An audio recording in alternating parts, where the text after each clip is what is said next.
Ika, salamat po sa inyong patuloy na pagsubaybay at narito na po tayo sa huling sesyon ng ikatlong araw ng komperensya ng ADHICA. May temang representasyon ng taong labas at tulisan sa kasaysayang lokal at katutubo at popular na sining. Ang sesyong ito po ay orihinal na binubuo ng 3 papel, subalit kinalulungkot ko pong ipabatid na nagkasakit po ang isa sa mga tagapagsalita. At habang ang isa po ay hihintayin po natin na makahabol. Bago po tayo magsimula, mayroon lang po tayong ilang paalala sa mga tagapagsalita at kalahok. Una, dahil po sa naiibang sitwasyon ngayon na kulang ang ating tagapagsalita, bibigyan po natin ng mas mahabang oras si Professor Lehero sa kanyang paksa. Siguro nasa 30 hanggang 45 minuto, no? Depende sa kanyang ibig sabihin. Pangalawa, maaari po magpadala ng tanong ang sinuman sa chat box ng Zoom o sa Facebook page ng ADHICA. Meron po tayong mga taga-monitor po dyan para maipabatid sa akin ang inyong mga tanong o kahit komento po. Pangatlo, pinapaalalahanan po ang mga kalahok na atin pong sagutan ang evaluation form pagkatapos ng sesyong ito. No, ipa-flash po mamaya ang link para sa inyong gabay. No? May kinalaman po ito doon sa ating paalaala na magbibigay po tayo ng libreng sertipiko doon po sa makakadalo sa 3, no, at least 3 hanggang sa 4 na araw. No? So, meron po tayong evaluation form, no, bawat araw. No? At ngayon po ay nasa 3 araw na po tayo. Ang unang papel ay may pamagat na ang bayan ng Lubuagan bago dumating si Aguinaldo, kanlungan at tahanan ng mga taong labas. Ang unang tagapagsalita, babasahin ko po ang kanyang bio note. Ang unang tagapagsalita ay nagtapos ng BA History at MA History sa Universidad ng Pilipinas, Diliman. Siya ay nagtuturo ng mga kursong kasaysayan ng kolonyalismo at imperialismong Amerikano sa Pilipinas, kasaysayan ng Pilipinas, at buhay at mga gawa ni Jose Rizal sa Universidad ng Pilipinas, Los Baños. Siya ay mahilig manaliksik tungkol sa kasaysayang bayan, kasaysayan ng mga daanan at transportasyon, at katutubong teknolohiya ng mga Pilipino. Mga kaadhika, atin pong saksihan at pakinggan ang papel ni Professor Jeffrey James C. Lehero. James?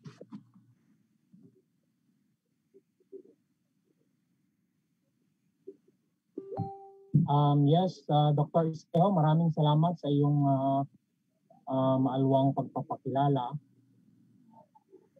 Ang pananaliksik na nais kong ilahad sa hapong ito ay pinamagatang ang bayan ng Lubuagan bago dumating sa Aguinaldo, kanlungan at tahanan ng mga taong labas. Ang unang tanong na papasok sa isip ng mga nakikinig ay siguradong ang hinggil sa kung nasaan ang Lubuagan sa ating bansa. So ang Lubuagan po ay matatagpuan sa kanlurang bahagi ng lalawigan ng Kalinga sa tinatawag nating Cordillera Administrative Region sa Hilagang Luzon. So ang bayan ng Lubuagan po ang pinaka maunlad na bayan sa pagitan ng bayan ng Buntok at ng lungsod ng Tabuk sa kahabaan ng tinatawag na Highway number 11 o yung tinatawag na Baguio Bontoc Tabuk Tuaw Road. Nakilala po ang bayan ng Lubuagan dahil mababagsik di umano ang mga mamamayan nito. Sa katunayan, sa kasaysayan ng bayan ay walang naaalalang panahon ng pananakop ng mga Espanyol ang mga matatanda. Ang mga imahe ng mga pamugot ulo at mga sibat na mayroong 3 hanggang 8 tinidor ang madalas na lumalabas kapag sinasaliksik natin ang tungkol sa bayan ng Lubwagan o ng Kalinga sa pangkalahatan.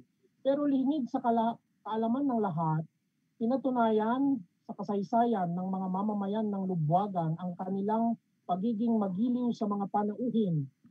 Sa katunayan, 3 buwang kinanlong ng bayan ng Lubwagan ang Pangulong Emilio Aguinaldo sa panahon ng digmaang Pilipino-Amerikano. Kaya nga nakilala sa aklat ng ating pambansang kasaysayan ang bayan ng Lubwagan bilang isa sa mga naging pansamantalang kabisera ng Republika ng Pilipinas. Sa kaisa-isang panandang pangkasaysayan sa probinsya ng Kalinga na matatagpuan sa bayan ng Lubwagan, hindi binabanggit ang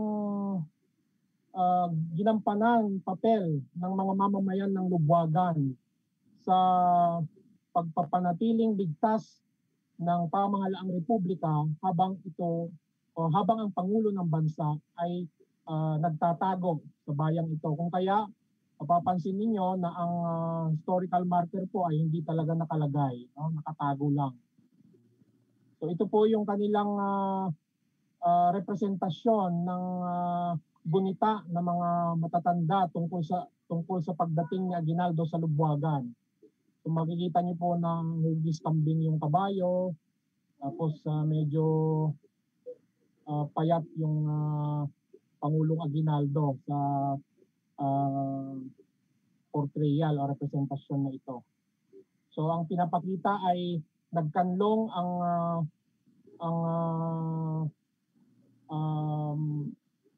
pangkat ni Aguinaldo sa Lubwagan. Sila ay tinutugis ng mga sundalong Amerikano at nasa paniniwala ng bayan ang kahalagahan ng pagbibigay ng pagkanlong o pagbibigay ng proteksyon sa mga taong nangangailangan ng tulong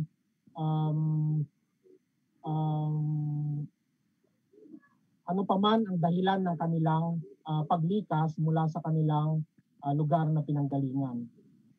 So nakilala ko ang bayan ng Lubwagan nung ako ay magsagawa ng pananaliksik hinggil sa pag-atras ng puwersa ni Pangulong Aguinaldo sa bayan. At tungkol sa kasaysayan ng bayan ng Lubwagan, wala halos na sulat. Ang kasaysayan ng Lubwagan ay maaari nating tuntunin sa panahon ng pag-uumpisa ng mga unang pamayanan, ang pamayanan ng Agsiyang, pamayanan ng Matuon at Magtungok noong 17 hanggang 18 taon.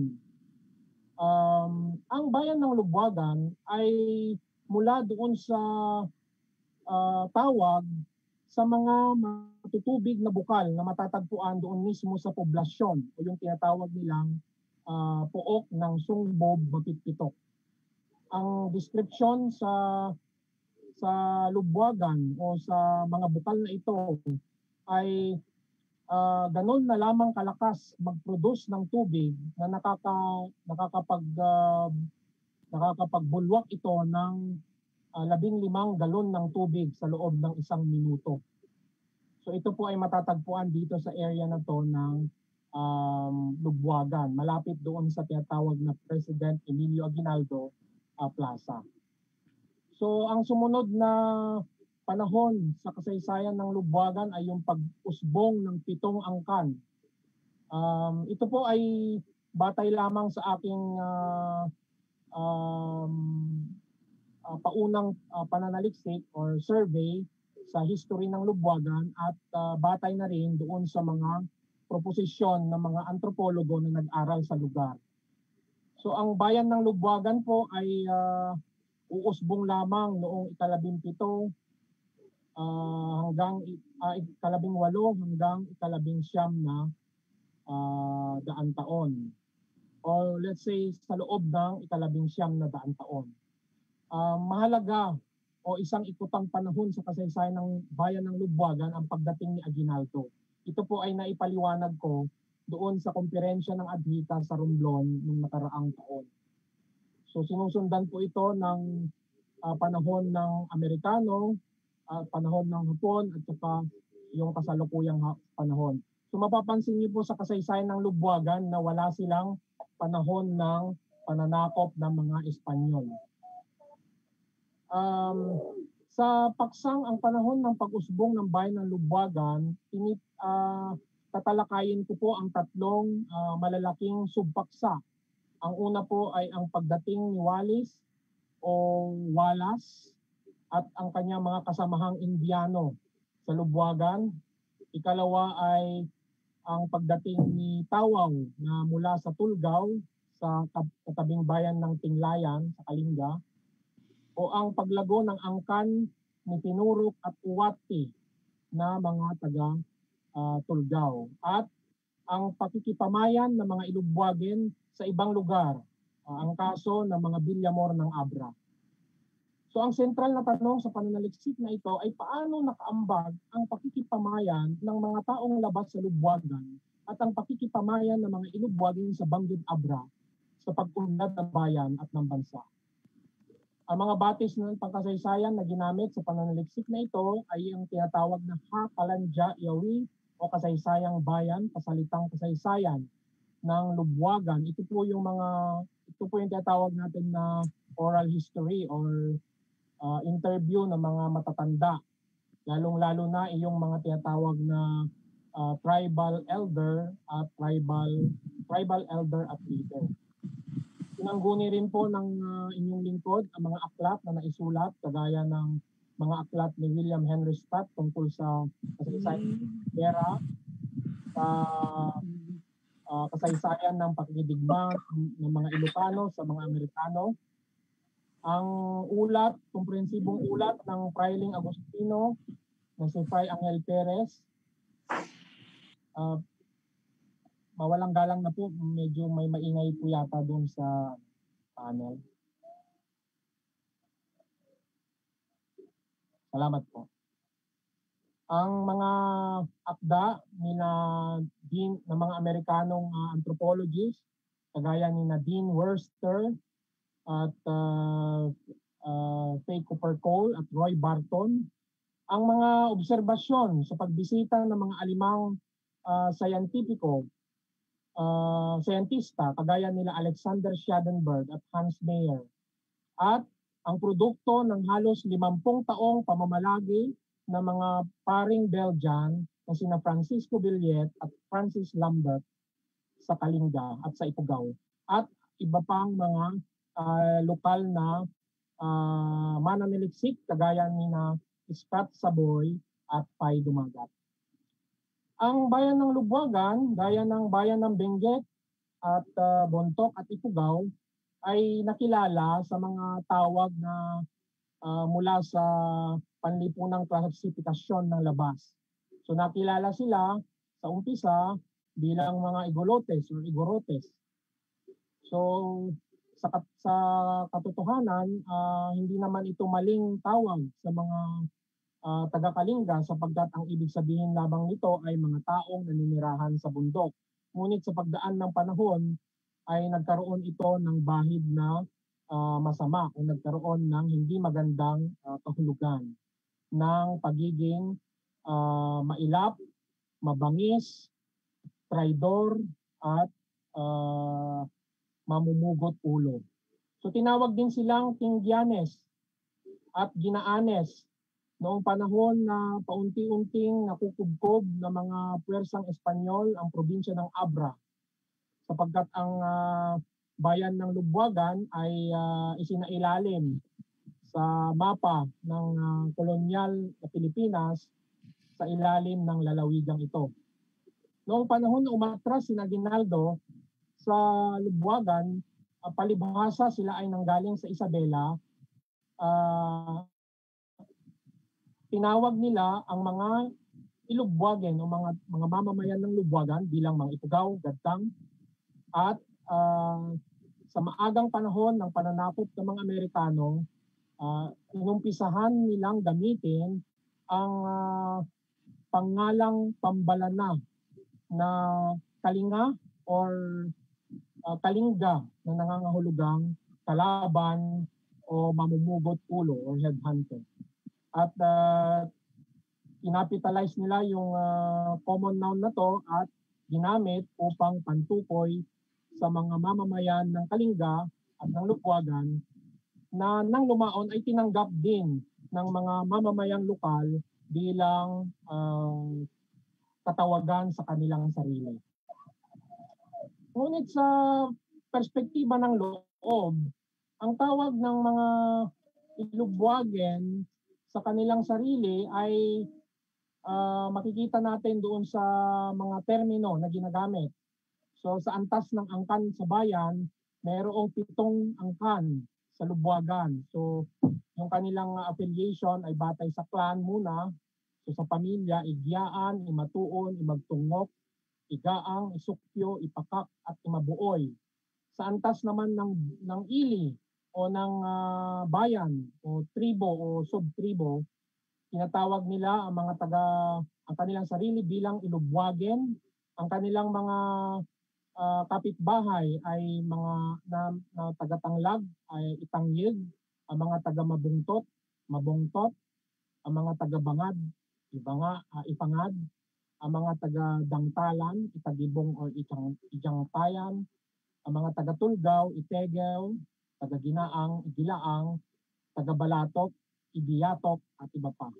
Tinatawag din nila ang kanilang sarili bilang Gimpong o nangangahulugang katutubo o patneng sa Ilocano. Ginagamit nila ang terminong Ichay-as para sa mga mamamayan ng Peñarubia Abra at minsan ay ginagamit din upang tukuyin sa pangkalahatan ang mga mamamayan ng katabing probinsya ng Abra. Ginagamit nila ang katawagang Iloco para sa mga Ilocano. Kulityagang naman ang tawag nila sa mga Kristiyano o mga tagapatag sa pangkalahatan. Ang kanilang mga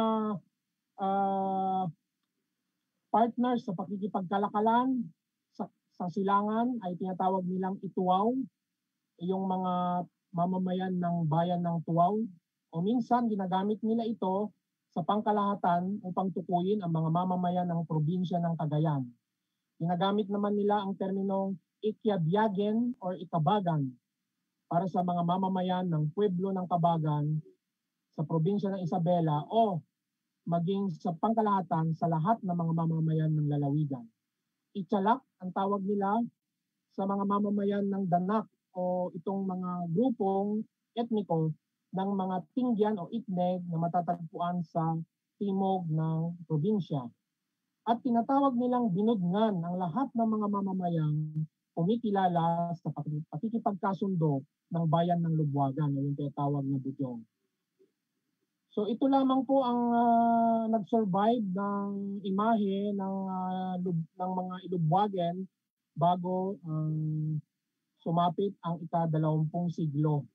Ito po ay mula sa reproduksyon ng nasirang plaka o film na film na dala ni Alexander Schadenberg nang siya ay umakyat sa Ginaang noong 1886. So nasira yung film pero ewan ko ba paano niya na-print. Ano? So ang bayan ng Lubwagan ay unang naitala sa libro ni Boceta and Bravo noong 1852 pagkatapos ng ekspedisyon na pinangunahan ni Gobernador Mariano Oscaris sa panahon na itinatatag o planong itatag ng pamahalaang kolonyal ang lalawigan ng Isabela. Nailagay ito sa mapa ng mga Hiswita ni Padre Jose Alge bilang Labwagan, isang rancheria sa loob ng lalawigan ng Abra. Sa pag-aaral, komprehensibong pag-aaral ng dalawang paring Belgian, ito yung mundo ng mga Kalinga. Ang tawag nila dito sa sketch na to ay Map of Kalinga Habitat. So yung Kalinga ay hindi lang yung province of Kalinga na alam natin, kundi ito ay umaabot hanggang sa bayan ng Langiden sa Kanlurang Abra, hanggang doon sa malapit sa San Emilio, Ilocos Sur, malapit sa Santo Domingo, malapit sa Magsingal, Ilocos Sur, malapit sa Narbacan, at umaabot ito hanggang doon sa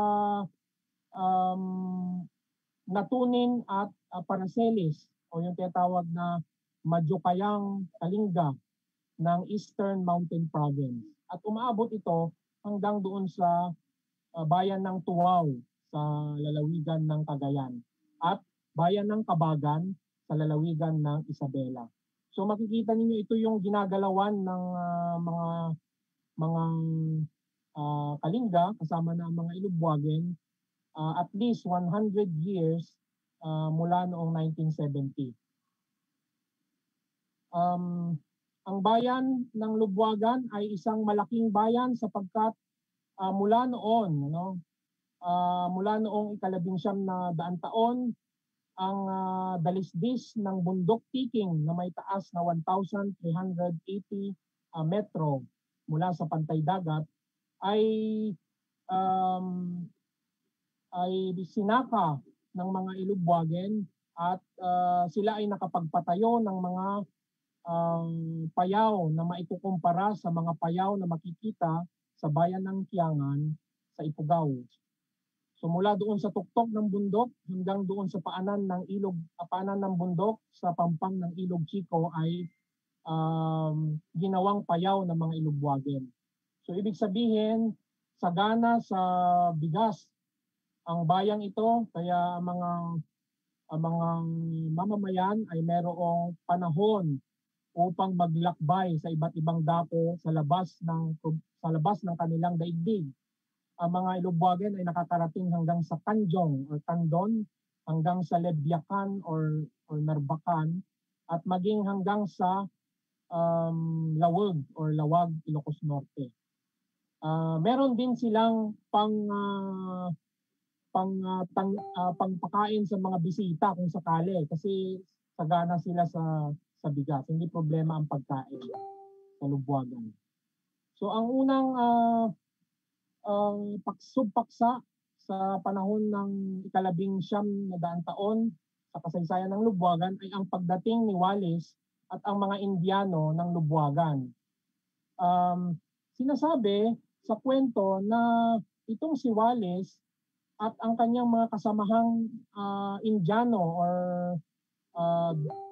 sa terminong ginamit ni Roy Barton ay mga Dravidian, ay dumating sa Lubwagan ayon sa pasalitang kasaysayan noong panahong ito. Noong panahon na tapos na ang pagtatayo ng mga payaw sa bayan. So dumating sila at sila ay tinanggap ng mga mamamayan ng Lubwagan at naging bahagi sila ng bayan. Naging mga Ilugbuagen sila. At sa aking pag-aaral sa mga family tree or genealogy ng ilang mga pamilya sa Lubwagan, lumalabas na ang pagdating ni Wallis sa Lubwagan ay mailalagay natin sa taludturang pangkasaysayan sa mga petsang 1810 hanggang 1820. 1810 hanggang 1820. So, itong si Wallis ay pinaniniwalaan na galing sa isang mas maunlad na lipunan sapagkat siya ang nagpakilala o siya ang nagtanim sa kamalayan ng mga Ilugbuagen ng konsepto ng pribadong pagmamay-ari ng lupa. Sapagkat bago dumating si Wallis, yamang ang Kalinga ay sagana sa likas na yaman, hindi pa problema ng mga mamamayan ng mga bayan ang kasalatan sa mapagkukunan ng halimbawa ng troso o ng kahoy sa paggawa ng bahay, ng mga ligaw na hayop na gusto nilang nais nilang hulihin, at ng pinagkukunan ng kanilang tubig na gagamitin para sa irigasyon ng mga payaw. Ngunit sa pagdating ni Wallis, ayon sa salitang kasaysayan, ipinamalas niya o ipinakita niya ang ibig sabihin ng pribadong pagmamay-ari ng lupa sa Lubwagan. Sapagkat nung siya ay pumatay ng mga mamamayan sa ibang na mula sa ibang ibang pamayanan, yung upang malutas yung ginawa niyang ginawa niyang pagpatay ay inumpisahan ng inumpisahan ng itakda yung mga limitasyon o yung mga tinatawag na bugis o hangganan ng lubwagan. Kasi nung panahon bago si Wallis, hindi kasama doon sa tinatawag na bujong o bilateral agreement sa pagitan ng dalawang pamayanan ang usapin hinggil sa responsibilidad sa teritoryo o ang pananagutan ng mga tribo sa loob ng kanilang mga hangganan, kundi ang budong nung bago dumating si Wallis ay patungkol lamang doon sa ugnayan ng mga tao, hindi pa kasama yung control ng mga likas na yaman. Ngunit sa pagdating ni Wallis, napaunlad yung konsepto ng budong ng mga ilubwagen sapagkat naidagdag doon sa mga usapin sa loob ng pakikipagkasundo sa mga katabing pamayanan o bayan yung usapin ng teritoryo. So ang isa sa mga nakilala at naging kaibigan pa ng antropologong si Roy Barton sa kanyang paninirahan sa Lubwagan ay ang apo ni Wallis na si Majalom. Ayon sa mga matatanda na nakakita kay Wallis ay kay Majalom, si Majalom ay mayroong kakaibang kaputian at yung sabi sa description ng mga matatanda ay may pagka-pinkish daw yung kanyang complexion at yung kanyang iris o yung kanyang mata ay hindi hawig doon sa pangkaraniwang kulay ng mata ng mga mamamayan ng Lubwagan. Kaya naisip nila na posible na itong si Wallis ay galing sa isang mas maunlad o mas modernong pamayanan. Lalo pang pinapatatag ng proposisyong ito, ng hypothesis na ito ng pinanggalingan ni Wallis ang presensya ng mga Dravidian o ng mga Indian na kasama niyang dumating sa Lubwagan. So, ang isang iniisip ko na posibleng pinanggalingan nitong si Wallis na posibleng ang pangalan niya ay Wallace at ng mga kasamahan niyang Indiano ay yung mga sepoy and British soldiers siguro na ipinadala ng mga Ingles, ng pwersang Ingles sa Maynila upang suportahan yung pag-aalsa ni Diego at Gabriela Silang sa Ilocos. Dokumentado yung pagpapadala ng tropa sa Ilocos, ngunit kung ano ang nangyari sa kanila pagkatapos ng pag-aalsa ay malamang hindi na natin malalaman sapagkat hindi ito o hindi pa natin nakikita yung dokumento hinggil sa puwersang ipinadala ng mga Ingles sa Ilocos. So kasi merong paralelism ito dahil sa halimbawa yung mga nagpunta dun sa Maynila, Alaunan, yung iba nanirahan sa may Cainta Rizal.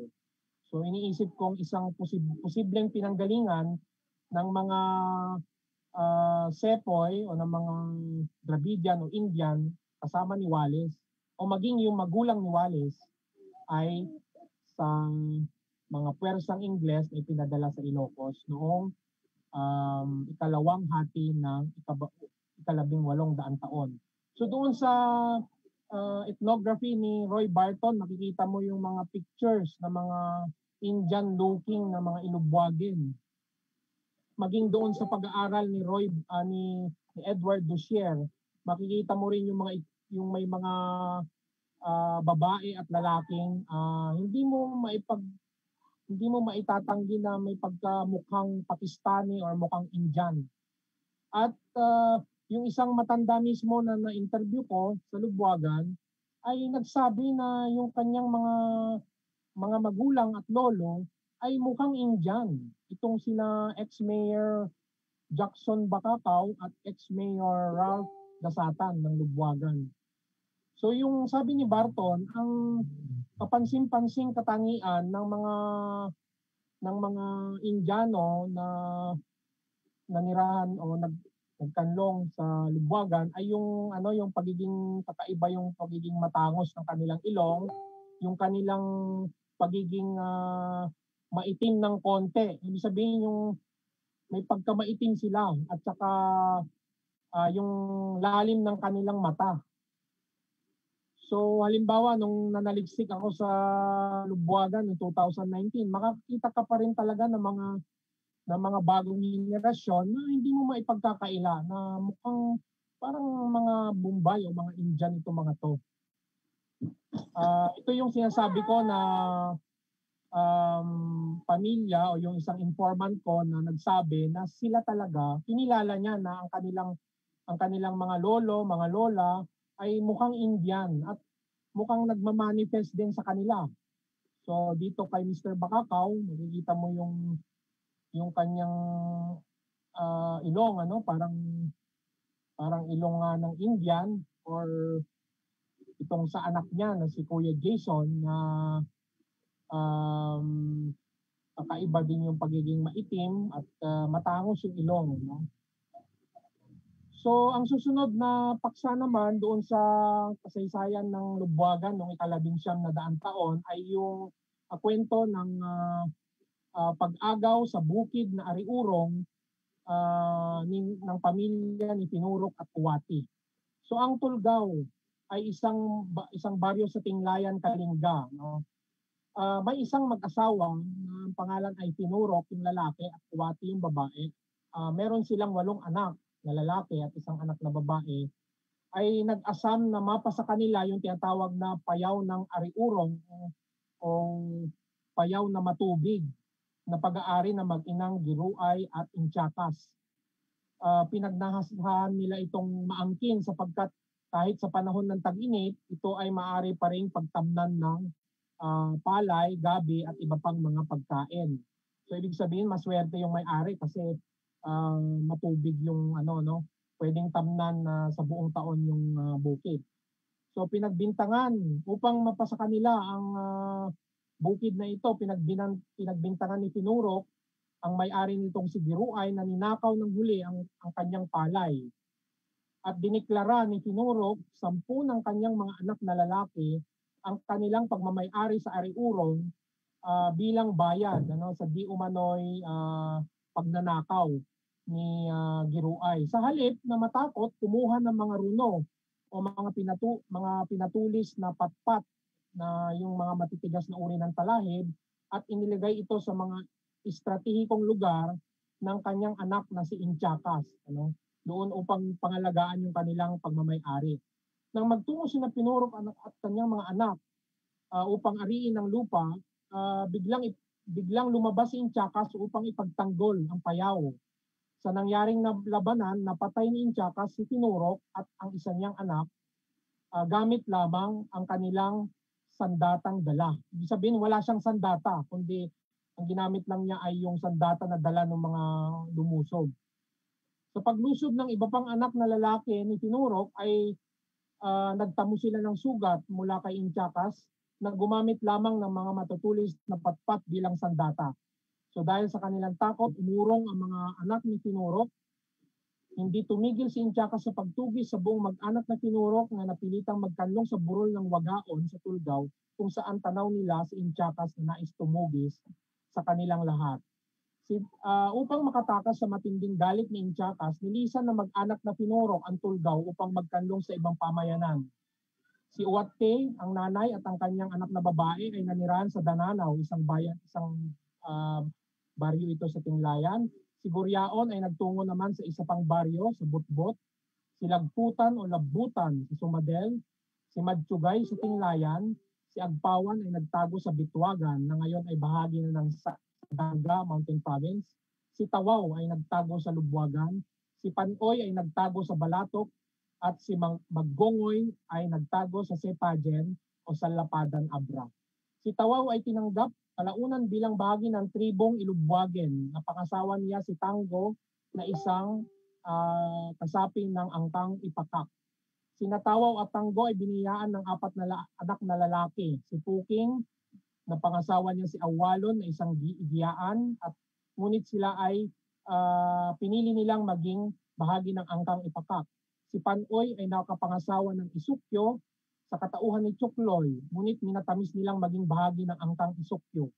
Si Agpawan ay nakapangasawa ng Imabuoy sa katauhan ni Ungay at ang Magkatipan ay kinilalang kasapi ng angkang Imabuoy. Si Ilog ay nakapangasawa ng Imabuoy Imagtungok sa katauhan ni Linggay at sila ay naging ninuno ng nasabing angkan ng mga Ilubwagen. Ang hipag ni Tawaw na si Amay at ang kanyang anak na si Biluyok ay nagkanlong kalaunan sa Lubwagan, kung saan kinupkup sila ni Tabyangalay ang pinunong pangat ng Lubwagan. At hinayaan silang magsaka doon sa tinatawag na Subyagen, isang lugar yun sa Lubwagan. Kalaunan sila ay nakipamayan sa Abra at tinawag nila ang kanilang bagong pamayanan bilang Subagan, mula doon sa pangalan ng pinanggalingan nila sa Lubwagan. Ngayon ay bahagi na ng bayan ng Lulutpuan Baay sa Abra. So ito yung mga yung mga apo ni Tinurok at Uwati na kumalat sa iba't ibang panig ng Abra, ng Kalinga at maging ng Bontoc o Mountain Province ay mukhang nagtanda sila doon sa ginawa ng pamilya nila at sila ay nagsipag, nagpunyagi sa buhay at marami sa kanila ay nagtagumpay at nakilala pa nga sa kasaysayan bilang mga pinuno, bilang mga awit o artista at bilang mga bilang bayani pa nga. So sino ba ang hindi nakakakilala kay Wang Od, ang huling mambabatok ng Tinglayan, ng Buskalan, Kalinga. Ang sikat na mga awit na Kalinga na si Mauricio Patungaw ay mula doon sa anak ni Tinurok na nagpunta sa Balatok.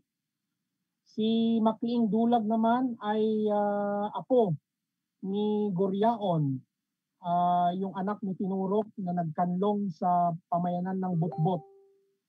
At ang dating alkalde ng bayan ng Sadanga at naging NBI director din na si Jose Limayog Jr. ay mula naman sa anak ni Tinurok na si Agpawan na nagkanlong sa Bitwagan. So sa kapansin-pansin na yung mga apo ni Tawaw sa Lubwagan ay naging mga leader ng bayan. Halimbawa, yung isa sa mga unang presidente ng Lubwagan sa panahon ng Amerikano at nagsilbi hanggang mga 1920s, ilang beses na na-appoint, lalo na sa panahon ni Walter Hale, si Alunday. Ganon din yung kanyang anak na si Congressman Antonio Canaw, na mayroong mahabang serbisyo sa gobyernong sibil ng mga Amerikano at maging ng Republikang Pilipino pagkatapos ng ikalawang digmaang pandaigdig. Ganon din ang kanyang mga apo na sila Mayor James Alunday at nila Mayor Chester Alunday. Talagang kapansin-pansin na itong mga apo ni Tawaw ay naging mga leader sa buhay pampolitika ng probinsya. So ang mga example dyan ay yung mga sinasabi ko kanina na may lahing Indian din, apo din sila ni Tawaw. Kasi bilateral kinship, yung sa father side nila, yun yung galing kay Wallis, sa mother side naman nila, yun yung galing kay Tawaw. So yung magkapatid na sina Mayor Jackson Bacacao at Ralph Gasatan si Governor Macario Dugyang at ang kanyang kapatid na si Mayor Cristeta Dugyang. Yung mga larawan dito ng mga pulis ng Lubwagan sa panahon ni Gobernador Walter Hill ay halos lahat sa kanila ay galing doon sa angkan ni Tinurok at Uwati o ni Tawaw ng Lubwagan. So sa sa Kalinga advantage kapag ikaw ay bahagi ng tinatawag na angkan ni Tawaw sapagkat mas madaling manalo lalo na doon sa panlalawigang pwesto gaya ng board member at saka governor at vice governor. Kasi yung blood ties ay mahalaga yan sa panahon ng eleksyon. At hindi lang yan, masasabi din natin na isa sa mga sandigan ng pagkakaisa ng mga Kalinga yung kanilang pagiging magkakamag-anak. So halimbawa sa kasalukuyan, ang mayor ng Lubwagan ay apo din ni Tawaw at ang kanyang tatay na halos 20 taong nagsilbi bilang mayor ng Lubwagan ay apo din ni Tawaw. So Mountain Province, meron ding mga nabanggit na kanina, yung sila Limayog ng Sadanga at iba pa. Hindi ko na babanggitin yung iba. So marami yung mga naging leader ng Kalinga na tinutunton nila ang kanilang pinanggalingan o ang kanilang angkan doon sa mag-anak na Tinurok at Uwati ng Tulgao. At merong biru-biruan pa nga na ito daw mga inapo o mga apo ni Tinurok at Tulgao ay hindi lamang agresibo, hindi lamang malakas ang loob, kundi meron silang ugali na magkamkam ng lupa, kasi yung nangyari nga doon sa kanilang pinanggalingan. Pero ano lang yon, na biru-biruan lang na kapag na-involve yung isang apo ni Tawaw o ni Tinurok at Uwati sa mga usapin ng land grabbing, lalo na sa Tabuk, ang sasabihin ng mga nakakaalam ay apo kasi yan ni Tinurok. So dumako naman tayo sa huling paksa, ang mga Matuon o mga Ilubwagen na nagtungo sa Bangged. Ang pamayanan ng Matuon ay isa sa 3 unang pamayanan ng bayan ng Lubwagan. Nilisan ang Matuon ng mga mamamayan nito bunga ng away ng mga magkakapitbahay o magkakamag-anak. Ayaw itong sabihin ni Father Billet sa kanyang pag-aaral, ngunit ayon sa aking pananaliksik, ang punot dulo ng paglisan ng mga tao doon sa Matuon ay dahil sa adultery. Lumipat sa iba't ibang pamayanan sa Lubwagan at maging sa ibang dako ng kabundukan o ng Kalinga at Abra ang mga lumisan doon sa bayan ng Matuon. At naitala o natatandaan ng mga matatandang Ilubwagen ang pagtungo ng isang pamilya ng mga Imatuon sa Bangged Abra kung saan sila ay naging bahagi o na-incorporate doon sa dominant na grupo na yung mga grupong Ilocano. So itong mga Ilubwagen, nung lumipat sila sa Abra, kumuha sila ng pangalang Kristiyano at nakilala sila bilang mga Ilocano. Pero kapag sila ay nagtungo sa Kalinga, alam ng mga tao na sila ay mga tubong Imatuon or tubong Ilubwagen o tubong Lubwagan. So ang isang example dito ay yung si Juan Villamor, siya ang naglagay sa bayan ng Lubwagan doon sa Malolos Congress sapagkat ang Malolos Congress noong 1898 ay nagtatag din ng sangay hudikatura o judicial branch. At itong si Juan Villamor ay kasapi noon ng Malolos Congress. Inilagay ang bayan ng Lubwagan kasama ang probinsya ng Bontoc at probinsya ng Isabela sa isang judicial district. So ibig sabihin merong effort on the part of the Malolos Congress to incorporate Lubwagan. Salamat kay Juan Villamor na kinikilala ng mga Ilubwagen bilang kanilang kababayan.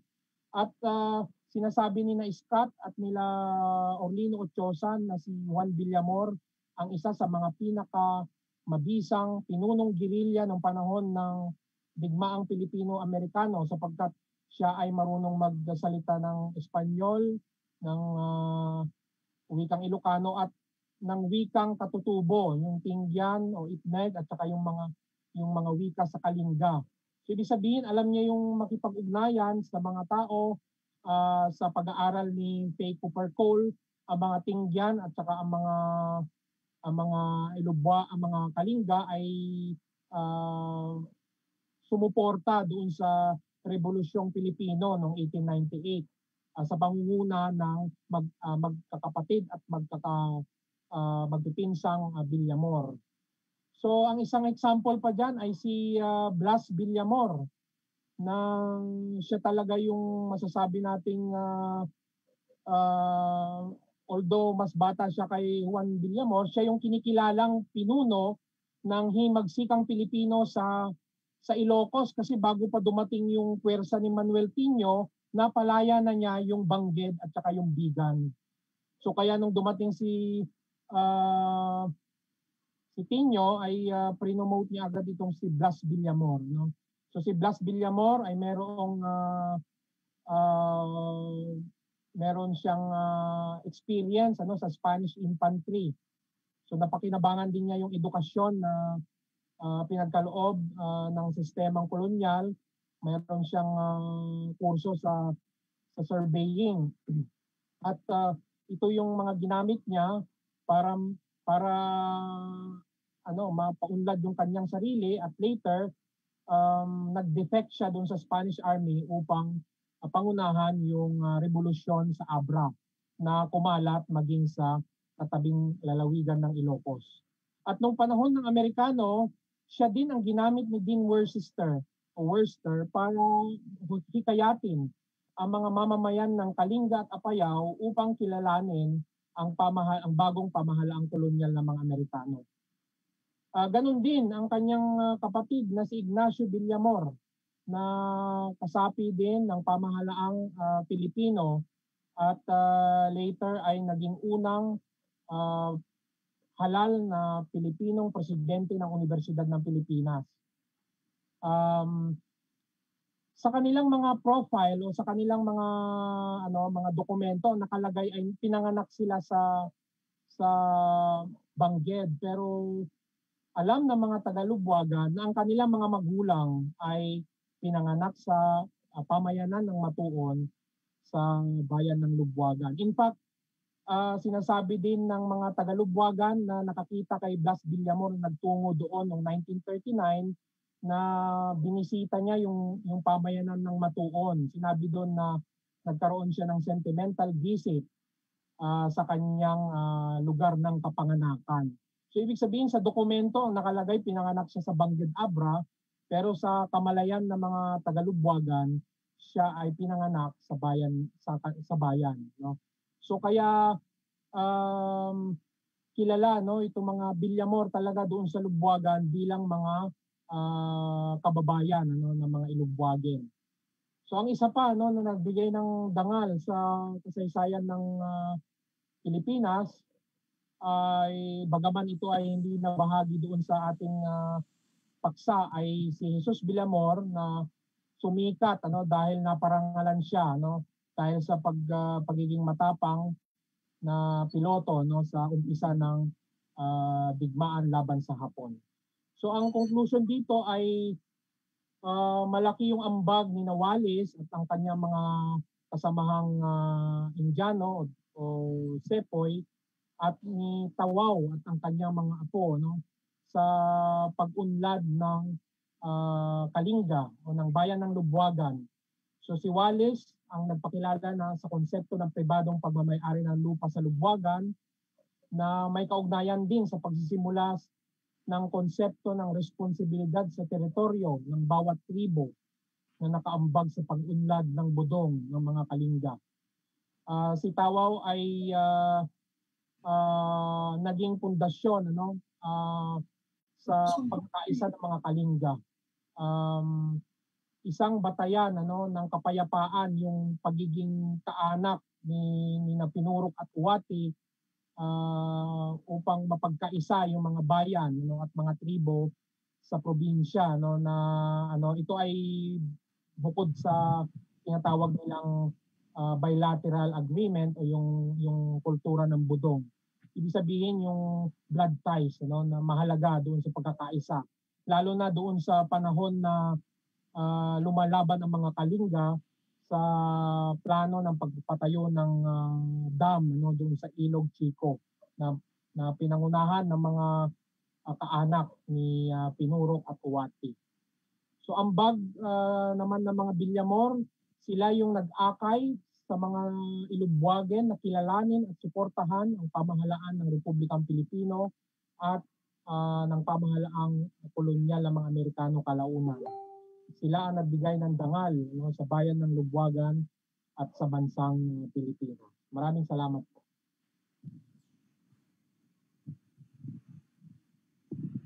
Maraming salamat, Professor Lejero, sa napakayaman na datos na inyong ibinahagi sa amin, mga bagong impormasyon, na marami palang mga kilala at mahuhusay na mga descendants, yung lugar na yan ng Kalinga, partikular ang Lubwagan. Okay? So magtungo po tayo sa Malayang Talakayan. Meron mga ilang tanong dito na pumasok. Professor Lejero, ang unang tanong ay sa dinamin-dami ng pangkating etniko sa Cordillera, bakit ang Lubwagan ang napiling tahanan o kanlungan ng ilang dayuhang nabanggit ninyo? May kinalaman ba dito ang heograpiya o talagang mas litaw ang kultura? Gaano nga ba kalaganap ang kanilang reputasyon bilang magigiliw at mapagkalingang pangkat etniko bago at pagkatapos ng pagtigil dito ni na Aguinaldo? Sir James?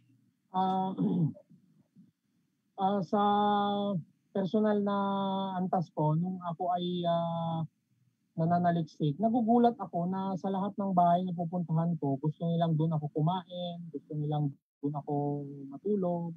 May mga interviews pa nga ako na nagugulat ako na may kinakatay na baboy habang nag-i-interview.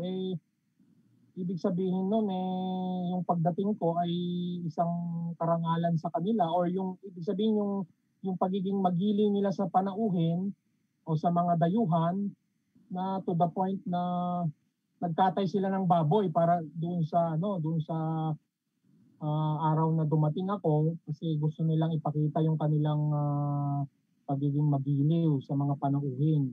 So yung mga ganong instances sa personal na level ay nakahikayat sa akin na ipagpatuloy ang pananaliksik doon sa Kalinga, kasi na-feel ko na parang mas safe pa pala ako doon kaysa halimbawa sa mismong bayan namin. O kaya sa aking mga pananaliksik, ang pinakaunang dokumentasyon hinggil sa pagiging magiliw sa bisita ng mga Ilubwagen ay yung unang ekspedisyon na dumating sa Lubwagan noong 1851. Noong 1851 kasi, yun yung first time na may expedition, may penetration doon sa bayan. At sinasabi ni Scott na sa ugali ng mga Kalinga o sa ugali ng mga Igorot sa pangkalahatan, ang pagiging magiliw sa panauhin ay isang madaling paraan upang hindi ka masakop, kasi pagka pinaghandaan mo yan, pag nakuha na nila yung gusto nila, halimbawa bigas, o halimbawa yung mga baboy siguro, yung mga kung ano-ano mga crops o mga products in kind dyan, aalis din sila. So yun yung mas madaling paraan to get rid of the colonizer. Magpakita ka ng pagiging magiliw. Kasi hindi naman niya magtatagal, aalis din yan. So naging effective yung ganong paraan ng mga Ilubwagen para hindi sila masakop. At syempre, kung titignan mo yung geography, ay mukhang muog tanggulan kasi yung Lubwagan, napakataas na bayan. So ibig sabihin lahat ng pag-atake ay makikita ng mga mamamayan. Walang surprise attack, makikita nila. At syempre yung pagkakaroon ng malalawak na payaw, so assured sila na may pagkain sa sa buong taon, meron silang surplus na supply. Yung surplus na yun yung nagbibigay sila sa kanila ng pagkakataon para makapaglakbay. So yung kanilang paglalakbay, yun din yung karanasan na nagbigay sa kanila ng pagkakataon na matuto ng wikang Ilocano. At yung wikang Ilocano, napakahalaga yan doon sa ugnayan ng pamahalaang republika at ng mga katutubo sa kabundukan ng Cordillera, kasi yan yung language na ginamit yung Ilocano. Itong mga Tagalubwagan, nung dumating si Aguinaldo, marunong silang mag-Ilocano. Kaya napakadali kay Aguinaldo na siyempre bilang karagdagan doon sa kaugalian ng pagiging magiliw sa bisita, napakadali kay Aguinaldo na maging maging komportable doon sa Lubwagan kasi nakakausap niya dahil may Ilocano interpreter sila, at saka strategic yung lugar. Hindi ko lang maintindihan bakit umalis si Aguinaldo doon. Sa bagay, ang talaga namang pakay ni Aguinaldo ay pansamantalang tumigil lang sa Lubwagan. Hindi siya talaga nagbalak na manatili doon na matagal. Pero yung hospitality na pinakita ng mga Ilubwagen kay Aguinaldo ay hindi lang yun yung una kasi nung dumalaw yung mga German traveler na sila Alexander Schadenberg, 1882 yan, at saka 1886, at saka yung si Hans Meyer, 1882, ay may dokumentasyon din, may reference din kung paano yung pagiging magiliw ng mga katutubong mamamayan. So halimbawa, yung pag dumating si Hans Meyer sa isang lugar, ino-offer agad sa kanya yung bahay at his disposal. So ibig sabihin, meron agad hospitality, Tapos yung mga tao, paisa-isa magbibigay yan ng isang biik, ng mga manok, ng bigas. So hindi sila mauubusan ng pagkain. So naobserbahan niya na may naisulat yung obserbasyon na yan ng mga Aliman, And then nung panahon na nag-research sila Dosier at saka si Roy Barton, ganun din yung hospitality na pinakita ng mga Ilobwagen sa mga dayuhang antropologo. Siguro mas lalo na doon sa mga Ilocano na nagtungo sa Cordillera o sa Lubwagan para magsilbi bilang guro, bilang mga pastor ng relihiyong protestante, kagaya ng tatay ni Magdalena Leones, na bagaman sila ay taga La Union, ay tinanggap sila bilang bahagi ng tribong Ilubwagen. Kaya yung pagiging yung dangal ni Magdalena Leones bilang kaisa-isang babaeng Asyano na naparangalan ng medalya sa kagitingan sa giyera noong panahon ng ikalawang digmaang pandaigdig ay ikinararangal din ng mga Kalinga o ng mga Igorot in general, Kasi tinanggap din naman si Magdalena Leones at ang kanyang mag-anak bilang bahagi ng katutubong lipunan. So, ibig sabihin talagang yung hospitality ay hanggang sa kasalukuyan madadama mo.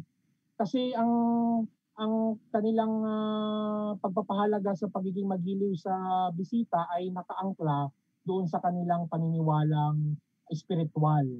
Kasi meron silang paniniwala na may pagkahawig Kristiyano pero hindi Kristiyano. Na naniniwala sila na ang pagbibigay ng tulong sa mga humihingi ng saklolo, so kagaya nung nangyari kay Tawaw at saka kay Aguinaldo, yung pagpapakain sa mga dayuhan, sa mga bisita, pangangalaga sa kanilang kaligtasan, ay magbibigay ng biyaya yan sa buhay ng mga mamamayan. Ibig sabihin yung blessings makukuha mo agad during your lifetime kapag naging mabait ka sa mga panauhin, sa mga banyaga. Kaya ganun na lang yung kanilang pagpapahalaga. At meron ding tinatawag na paniyaw o yung mga wicked na yung mga kasuklam na gawain laban sa kapwa. Kasama yan yung pagpatay sa mga dayuhan, yung lalo na yung mga walang laban o yung mga dumating ng may kapayapaan, yung in peace silang dumating tapos pinatay mo, maka-curse yung iyong pamilya. At yung curse na yon aabot doon sa mga apo mo. Kaya ganun na lang kabigat o ganun na lang kataas yung pagpapahalaga ng mga Ilubwagen sa kanilang ugali ng pagiging malugod sa kanilang mga panauhin, lalo na doon sa mga banyaga o dayuhan na pumapasok sa bayan ng mapayapa. Yes sir, salamat po. Sana ay nasagot ko yung tanong. Salamat Sir James. Meron tayong isang tanong dito sa chat box mula kay Ma'am Grace Sabado. Sabi niya, nalito po ako sa sinabi ninyo na ang mga Ilubwagen ay mula sa lahi ng mga Indiano. Subalit hindi po ba pare-pareho ang itsura ng mga taga-Kalinga? Kung ganoon po ba lahat sila ay galing sa lahing Indian at hindi sa Austronesian na grupo? Pakilinaw po ito kung siguro kung gaano kadami yung descendants or meron ba tayong tala kung ilan yung mga Indians na dumating at nakapangasawa doon sa lugar? Gusto ko pong linawin na doon sa taludturang pagkasaysayan ng Lubwagan, meron po silang yung hunting and gathering period, yung panahon ng mga sinaunang pamayanan. Ibig sabihin, may tao na sa Lubwagan nung dumating yung mga Indian. May mga pamayanan na.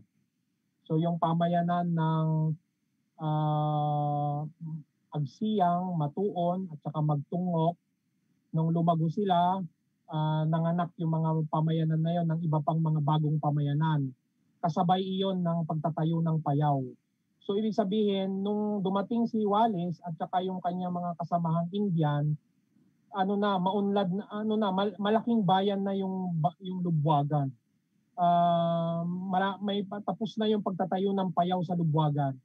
Nandun na sila sa stage ng development na permanent settlement na sila. Bagaman yung pag-uuma o yung hill farm, yung paggawa nila ng mga pansamantalang sakahan sa dalisdis ng bundok ay na yun yung unang paraan nila ng pamumuhay ay nagpapatuloy pa rin. Siyempre pati yung halimbawa yung hunting at saka yung gathering ng mga wild fruits at saka ng mga shells at fish doon sa river, andun pa rin yan bilang mga sustainable na paraan ng pamumuhay. Ibig sabihin, may bayan ng Lubwagan na dinatnan yung mga Indian. Yung mga Indian, ibig sabihin yung mga Indian, taong labas yung mga yan. Dumating sila sa Lubwagan, tinanggap sila bilang bahagi ng bayan. Naging mga taong bayan sila. At nung panahon na nagre-research si Roy Barton nung panahon ng Hapon, 1941 to 44 yata, sabi niya na merong tinatayang 10% ng population ng Lubwagan ay galing doon sa tinatawag na Indian population, yung tinatawag niyang Dravidian type ng population. So, ibig sabihin mga taong labas ito na tinanggap ng Lubwagan at naging bahagi ng kanilang ng katutubong lipunan. So, maraming salamat. Salamat Sir Joe. So, malaki pala, no? 10% pala nung populasyon ay merong dugong Indian. Meron pang isang tanong dito sa chat box, si Ginoong Kelvin Meneses. Basahin ko lang. Magandang hapon po, Professor Lehero. Mayroon po bang lumabas sa inyong datos kung sino si Emilio Aguinaldo para sa mga Tagalubwagan? Siya ba ay Tagaloob o Tagalabas? Sir James? Yan pong papel tungkol kay Aguinaldo ay inilahad ko sa Adika Conference sa Romblon noong nakaraang taon. No? Yung ang title ko ay ang nahanap na ginhawa sa kabundukan ng Kalinga. So si Presidente Aguinaldo ay naging bahagi siya ng tinanggap siya bilang bahagi ng lipunang Kalinga. In fact, itong panahon na ito yung first time sa kasaysayan ng Lubwagan na yung mga anak nila at mga apo nila ipinapangalan nila sa mga kaibigan nila na hindi tubong Lubwagan o yung mga dayuhan hindi Kalinga. So ibig ko sabihin, nung panahon na dumating si Aguinaldo nga may kakapanganak na bata, pinangalanan agad na Aguinaldo. So ibig sabihin may acceptance, yung mga sa bayan lang ng Lubwagan mga 15 ang mga pinangalanan doon ng Aguinaldo, Emilio, ano pa, yung meron pa nga pinangalanan doon na Tinyo eh. At saka yung mga iba pang mga sundalo, no? Pinangalan sila doon sa mga sundalo ni Aguinaldo, kay Aguinaldo mismo. Samantalang 3 buwan lang naglagi sa Aguinaldo sa Lubwagan, napamahal siya sa mga tao. At positibo ang gunita ng mga mamamayan ng Lubwagan kay Aguinaldo. Walang pang-aabuso na ginawa yung mga sundalo doon. At kapansin-pansin yan, lalo na kapag kinumpara mo doon sa panunungkulan ni Walter Hale, ano, yung American Lieutenant Governor na tinawag ni Frank Ginista na quote-unquote white apo daw. Sa tingin ko, hindi yan totoo kasi 1907 to 1915 siya nagstay sa Lubwagan, isa lang ang batang pinangalan sa kanya. Samantalang si Aguinaldo, 3 buwan lang nagstay sa Lubwagan, mga 10 bata ang pinangalan sa kanya. So palagay ko yung pagpapangalan sa mga anak at mga apo ay isang matibay na ebidensya na maganda ang gunita, na naging maganda yung mga pangyayari, no, sa Lubwagan sa panahon ni Aguinaldo. Salamat. Salamat Sir James sa pagsagot. Meron tayong kasama sa pamunuang lupo ng ADICA, si Professor Annalyn Muñoz. Ma'am, may tanong po kayo, ma'am. Salamat, sir. Salamat, Sir James, sa magandang papel. Nabanggit nyo na talagang magiliw ang mga Tagalubwagan. Nabanggit nyo rin na kahit sa mga foreign traveler, gaya ni Schadenberg, sila ay naging magiliw. Masasabi nyo bang may pagkakaiba yung pagiging magiliw nila at mapagpatuloy sa mga kapwa Pilipino at sa mga banyagang gaya ng mga Aleman at mga Amerikano? Salamat.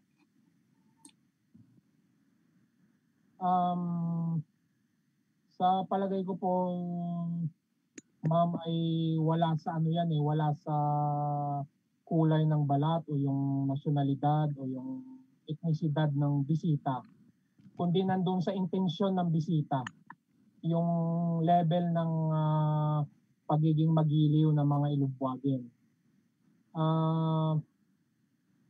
Siyempre, itong sila Alexander Schadenberg at saka sila Hans Meyer, dumating sila sa Lubwagan sa mga alanganing panahon, ano? Yung tag-ulan sila nagpunta.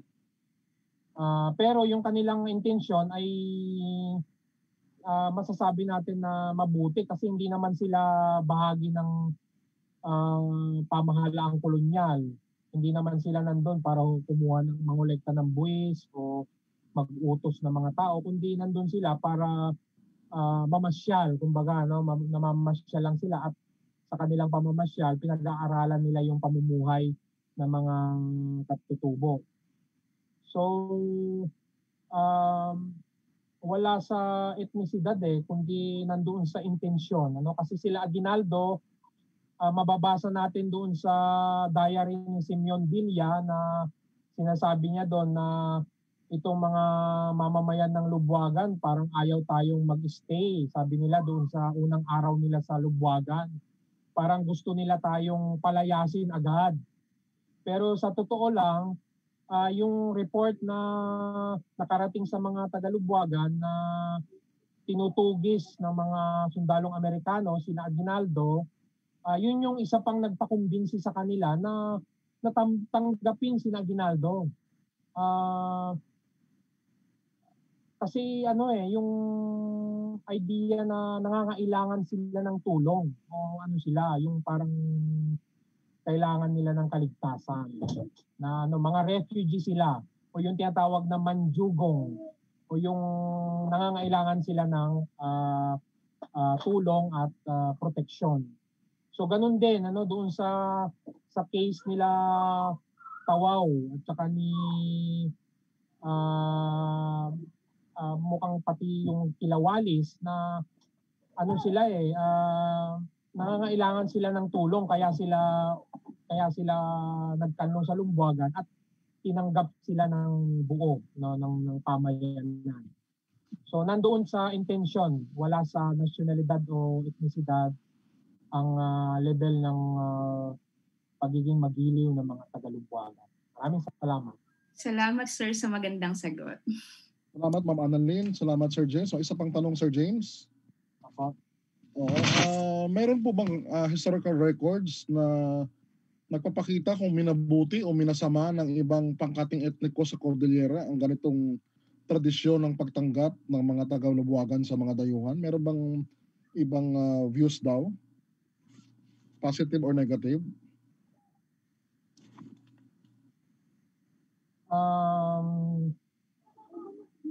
Kasi hindi po siguro masaklaw pa yung kaalaman ko tungkol sa ibang bahagi ng Cordillera. Pero sa aking pag-aaral sa Kapangan, sa bayan ng Kapangan sa Benguet, doon sa tinubuang bayan ni Badu Dangwa, meron kasi silang kumakalat na alamat din doon na yung nuno ni Dangwa ay isang Ingles din. So 18th century din ito na pangyayari. Na itong nuno niya nagkanlong doon sa bayan ng Kapangan at ginahasa daw niya yung lola ni Badu Dangwa. So yun daw yung nagbigay sa kanila ng magandang kutis. Halimbawa kasi yung mga Dangwa kung titignan mo parang silang mukhang mga Chinese, no? O mukhang Korean pa nga.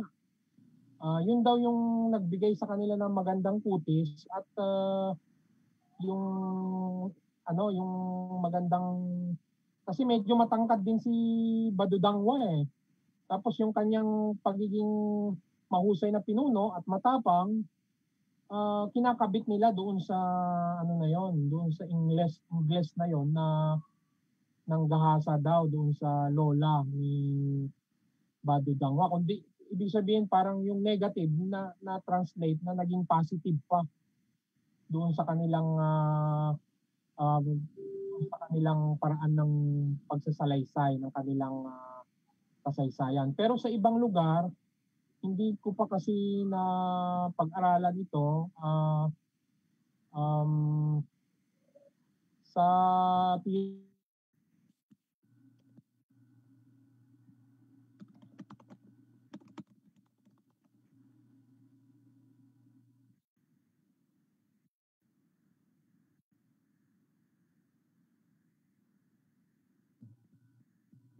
Hello Sir James, wala ang inyong audio.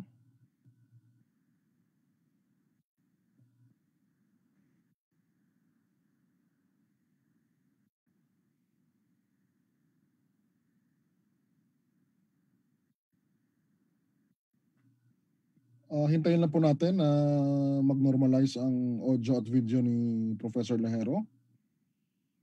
Meron pa tayong oras para sa open forum. Kung meron pa po kayong tanong, magpadala lang po kayo ng mensahe.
napatay mo yung gusto mo talagang patayin.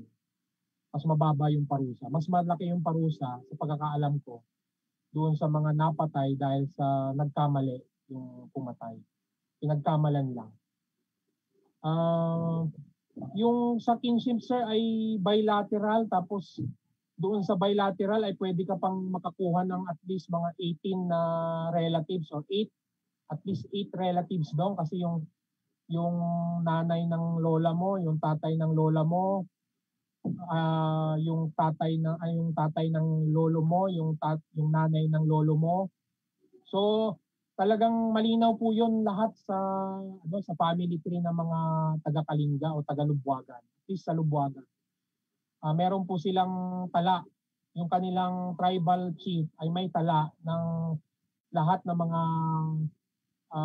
ninuno, no? Meron silang parang scroll na nakatala doon lahat ng mga ninuno ng halos lahat ng pamilya doon sa loob ng tribo ng Lubwagan.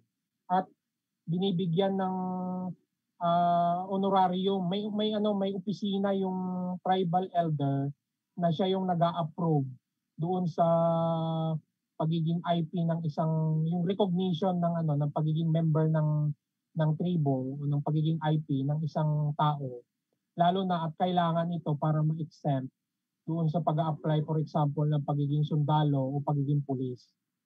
Kasi exempted sa height requirement po kapag IP.